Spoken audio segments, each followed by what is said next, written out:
Welcome back to Scotty's Hobbies. I'm installing the intake on this 3.6 liter Chevy Colorado. This would be the same for the GMC Canyon with the 3.6 liter engine, I believe for the 2017 to 2022 year models.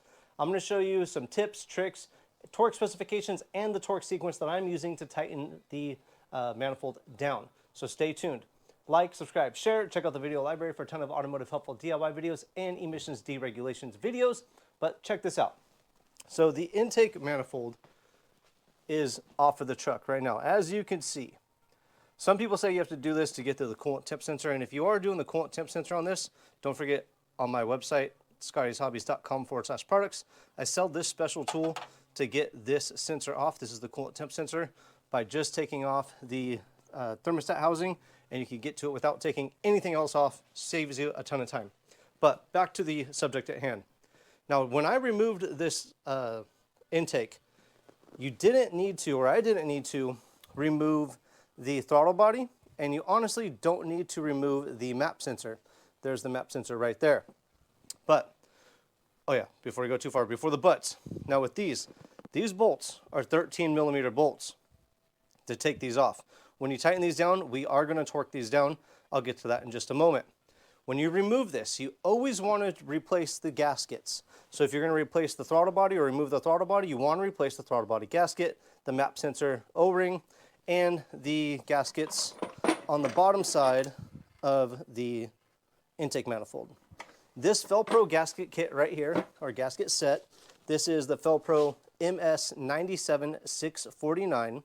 This gasket set comes with everything you need to get this job done.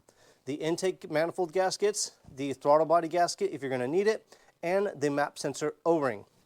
So when we're installing the O-rings, such as this one right here, on the map sensor, you're going to want to use some lube, some O-ring lube or some Vaseline or petroleum jelly. I'm going to use this lube on the O-ring for the map sensor, and also when I install everything else that has an O-ring in it, such as the vacuum line back there, and also the, what is that, vapor purge cylinder. There's an O-ring right there. I will lube that up as well. Makes it so everything will slide in. These breathers right here will also get some O-ring lube. So that makes it a little bit easier to go on, slide on. It just makes the assembly a lot easier. Now, on the bottom side, these gaskets on the bottom side of the intake manifold, here's the new ones, here's the old ones. You want to make sure you replace these every time you break this seal. Obviously, a lot of people reuse them. This truck has had this off before, and they didn't replace these, and that's really why we're doing this. The guy was like, I did the job, I have a vacuum leak now, so can you redo the job pretty much? Spark plugs, everything. We're going to put new gaskets on and torque everything down. So when I go, oh yeah, this is like backwards a little bit. This little plastic cover right here, don't worry about taking these T25 screws off. This little plastic cover doesn't come off.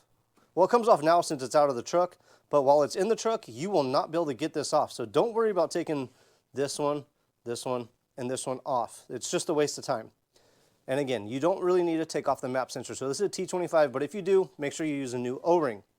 Now, when we tighten this up, these 13 millimeter bolts, we're going to tighten these up to 23 foot-pounds. So you have 1, 2, 3, 4, 5, 6, 7, and 8.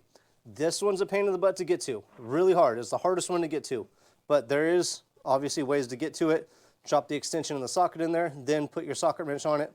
It's a pain in the butt, but we got it out, obviously. Now when I tighten this up, we're going to tighten up these 13 millimeter bolts to 23 foot-pounds. And we're going to use a torque sequence. We're not just going to go 1, 2, 3, 4, 5, 6, 7, 8. What you do when you tighten these up on pretty much any intake manifold, you're going to want to work from the inside out. So I'm going to go 1, 2, 3, 4, 5, 6, 7, 8. And then go back one more time, double check that the torque specification is proper again, and do the same sequence. So when you tighten it down, you want to go from the inside bolts to the outside, so it sits flush. If you do the outside bolts and go back, you might make it so that it sits cockeyed or crooked. Always start with the center bolts first and work your way out. Now that really is some simple stuff, but if this video did help you out, and if you have any questions, make sure to comment below. And don't forget, if you are doing the coolant temp sensor, so if you have the P0128 and your fans are stuck on when the vehicle's on, if the fans are stuck on all the time, it's probably not the sensor, it's probably something else. But if the fans are stuck on anytime the vehicle is running, it's either your thermostat's stuck open or the coolant temp sensor is malfunctioning.